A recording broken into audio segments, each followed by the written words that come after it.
1:45। আমি একা বাসায় ছিলাম। বাইরে হালকা বৃষ্টি পড়ছে আর পুরো ফ্ল্যাটে একটা অদ্ভুত নীরবতা। হঠাৎ ফোনে একটা আননোন কল এলো। আমি রিসিভ করতেই ওপাশে শুধু শ্বাসের শব্দ। আমি বললাম, কে? কিন্তু কোনো উত্তর নেই। তারপর খুব নিচু গলায় একটা মেয়েলি কণ্ঠ বলল, তুমি এখন একা না। আমি সাথে সাথে চারপাশে তাকালাম।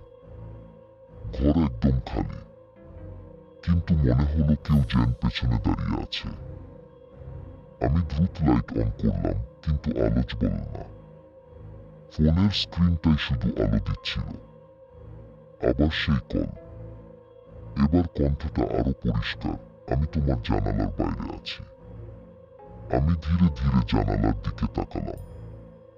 কাছে বৃষ্টির ফোঁটার মাঝে একটা মুখ দেখা গেল। ভেজা চুল, ফ্যাকাশে চোখ, একদম স্থির দৃষ্টি। আমি পিছিয়ে এলাম, কিন্তু সেই মুখটা ধীরে ধীরে হাসতে শুরু করল। ফোন আবার বেজে উঠল। এবার স্ক্রিনে কোনো নাম্বার নেই, শুধু লেখা, তুমি আমাকে চিনতে পারছো? আমি ভয় পেয়ে বললাম, না। তখন কণ্ঠটা বলল, গত সপ্তাহে তুমি আমাকে রাস্তায় ফেলে চলে গিয়েছিলে। হঠাৎ আমার মনে পড়ল, এক দুর্ঘটনায় আহত মেয়ে সাহায্য চেয়েছিল। আমি ভয় পেয়ে চলে গিয়েছিলাম। ঘরের বাতাস ঠান্ডা হয়ে গেল আর দরজাটা নিজে নিজে বন্ধ হয়ে গেল। চারদিক অন্ধকার, শুধু ফোনের আলো।